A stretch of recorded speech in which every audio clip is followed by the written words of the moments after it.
Tichitanga chirongwa chezuva ranhasi mhuri yeZimbabwe, ndoda kukuzivisai kuti chinhu chinonzi foni chinhu chisina kumira zvakanaka.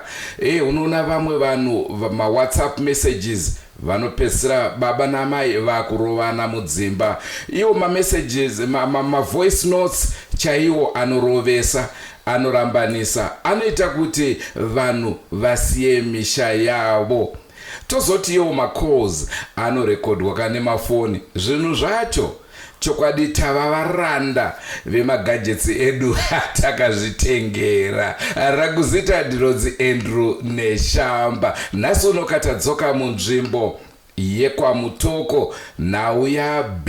Vazhinji vaibvunza kuti nhau iyi yamira sei. Ndo nhau yatauya nayo muzuva ranhasi. Andrew Neshamba ndiro zita rangu. Utini wena? Hayi linjani ngeZimbabwe, mina igama nguNomsa Nkomo. Lapha sibuye ngodaba lwethu. Udaba esibuye ngalo ludaba luka B. Abantu abaningi siyakwazi ukuthi limelele ukuze ukuthi wahamba njani ke ngalo jaha. Hayi sesiphendukile ke ukuthi silitshele ngokugcweleyo. Nasika tiri kukupa nhau yaB paakapinda mudare redzimhosva munotondera paya mhuri yekwaB yasungwa vari mudare redzimhosva. Vakatogara hanzi 3 weeks, 3 months, handicharangarire panhau yatakakupai muchirongwa chapfuura. Vakagara zvikuru vari muusungwa, asi vakazoponeswa nenhare, evidence pacha. Takanzwa pachirongwa chadarika patakakurukura nemi muchitaura zvenhau yeaudio. Tingade kuziva kuti audio iyi makaiwana sei? Audio takaipiwa nemushandi waB.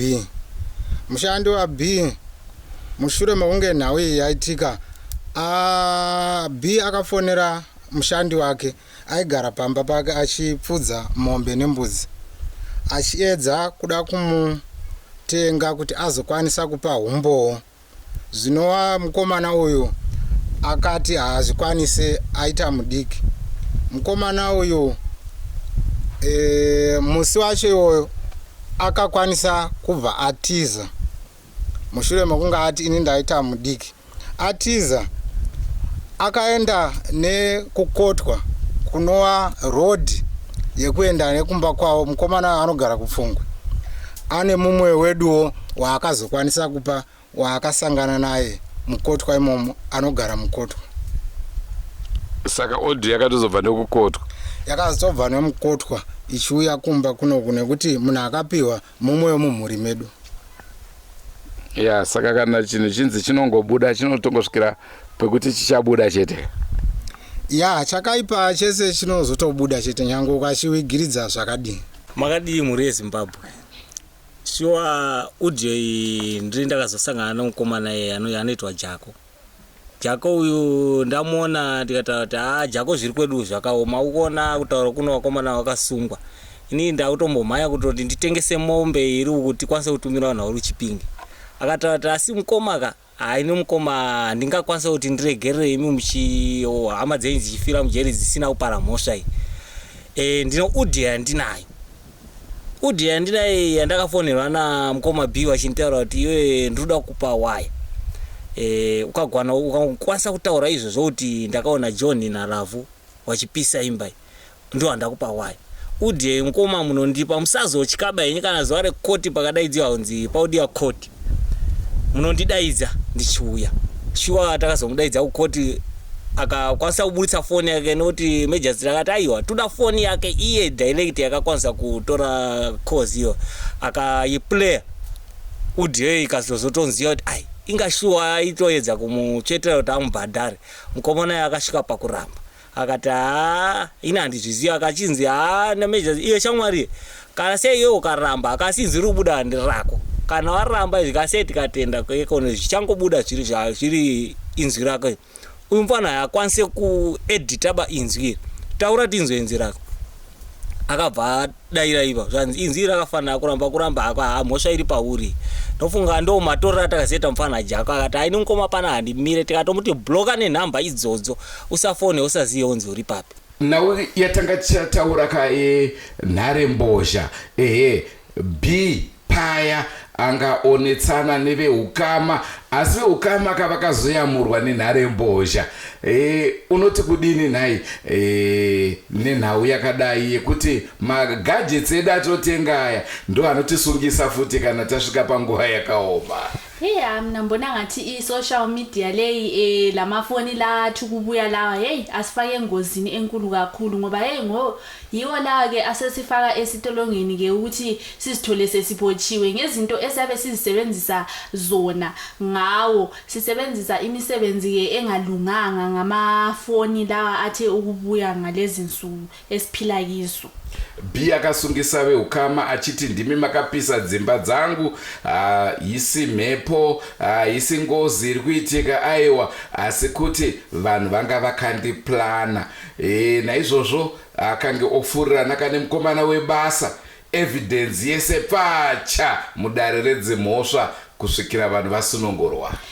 Lapha sizwa ke ukuthi uBA wabophisa izihlobo zakhe ethi kwakhona yizo ke ezachisa izindlu zakhe kanti hayi ayisizo ethi yena babe kuhlelile ke lokho ukuthi bechisa izindlu zakhe kathi hayi ke ayisikho ke okwakusenzakala lapho. I-evidence yonke leyi yagcina ke isiphuma egcekeni yonke nje. Ndo nauya tina yomuzuva ranhasi senguva semhuri yeZimbabwe tinokurudzirai kusubscribe kuDrumas Media. Drumas Media, taking you to another level. Ngoma jawo. Ndini. Hello. Hallo ndukunzwai. Ya, kunetsa neto iya. Apa kunetsa.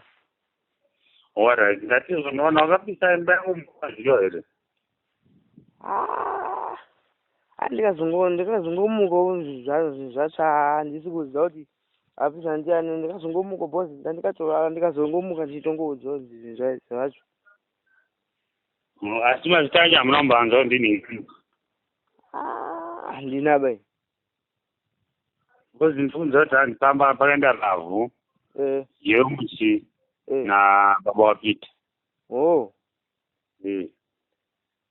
Pamwe abozini anetwa ndikazotongomukawo ka ndazozoti zvoita sezvatsva ndisikuziva hangindaziva kuti ndiani. Alright, saka mapurisa angada kuya kumba ngori tiri kuda munhu anogona kuitimisa anotaura kuti kesi inini ndaita izvi ndakaona akipisa ndiri because inini pamba pawakapisa ndini ndinogara pamba papi ipapo handiti nditiri kuziva kuti munozvigona here kuti mapurisa akauya motaura izvozvo mungakunotaura izvozvo noda kubatsirwa yekutaura chete unonetsa ngoma panonetsa mani mungati chi ndina ndikuti hai papo panonetsa pane pakaipa mani aiwa mi ndivana kuchinja kuzoyeke ikoko andogare ikoko alright ndizvandienda kutita kuti kuti muchigara ikoko mune musagara ikoko nda kuti kuisa yangu kuno kwamakosa kuno ndibatsire nebasa alright kandi kuti zvinogoneka here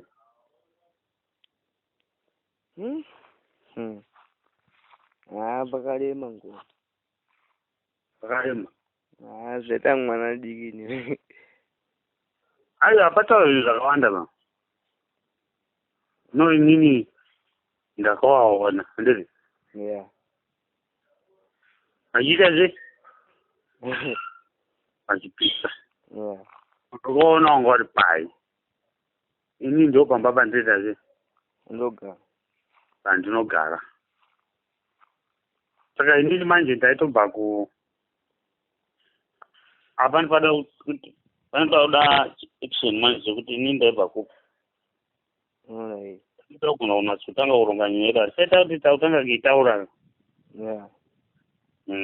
sando pandiri kuti inini mapurisa ndandichaudza ndichiti ine mwana akaona asi ari kutya mvura iyo handiti nditi alright hazvine chete ngoma tokunomutora tovatamubvunza pasaiti handiti but it's okay ndavati it's okay no problem ndichaita kuti nditaure naye kana abvuma then wachauya kana wauya hawataure hawakuonere pane vanhu ivavo handiti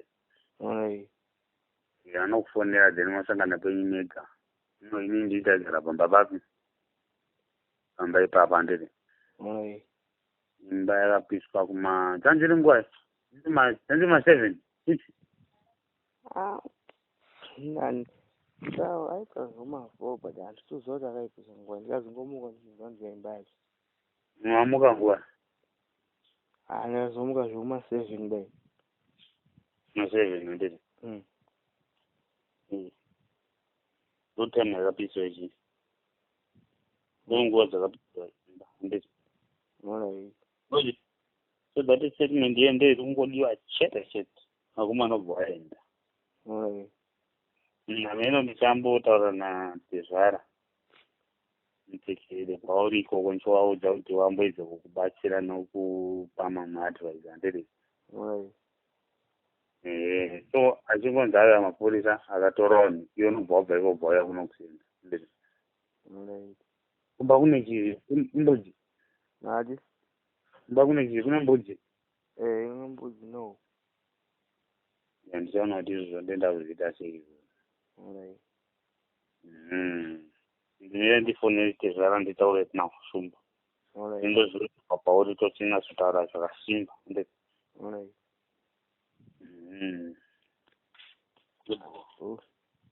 ndicho chirongwa chatanga tinacho muzuva ranhasi B otsitswa nefoni yake ndokuruza kwaakaita kesi liluhlelo ke kade silalo namhlanje muli eZimbabwe uB uzitholeke sethengiswe ifoni yakhe athi ifoni yakhe yiyo ke esicine isimthengisile isiphumise iEvidence yonke ndo zvakutotiruzisa trust na B nekuti kubva paitaura paya kuti maoko angu aya akachena zvinhu zvacho zvakuratidza kuti B ane kachitsotse B haataure chokwadi ndo nhau yatanga tiinayo njengokubona kwenyu ke muli eZimbabwe hayi sesitholeke ukuthi uB yena litsotsi yena uB ke kakhuluma iqiniso hayi kucineke sokuphume kucineni ukuthi hayi ukhangathi yena uB nguye olenkinga ameno makuwa anoti B akanga aenda akuda unobvisa mapfupa amandi mabhonzo amandi ka paakamuurayira asi ipapo akabva asangana nezinyoka akatiza zvichireva kuti mabhonzo amandi achiripo semanzwiro atiri kuita kuthiwa yena uB ke wahamba yena efuna ke ukuyogebha amathambo kaMandi uthi mayefika lapha uB esagebha amathambo kaMandi wathola sokuyinyoka lokho kutsho ke ukuthi amathambo kaMandi asesekhona endaweni ndizonzi ipapo B paakatiza ndo paakapedzisira akuda kunwa mushonga vanhu ndokuzomutorera here amene kuti nhau emushonga asitakambokupai kuti B oda kuzviuraya ayende khona kunzima bakithi hayi lumhlaba ke suphenduke waba ngokunye lapho ke uB kuthiwa yikho lapho ke ayesefuna ke ukunatha umuthi mayethi anatha umuthi yikho lapha ke abambamba khona ukuthi anganathi umuthi akunzima bakithi ndicho chirongwa chatanga tinacho muzuva ranhasi muri eZimbabwe angatsanganai mune zvimwe zvirongwa asi don't forget to subscribe to Drumas Media. Drumas Media, taking you to another level.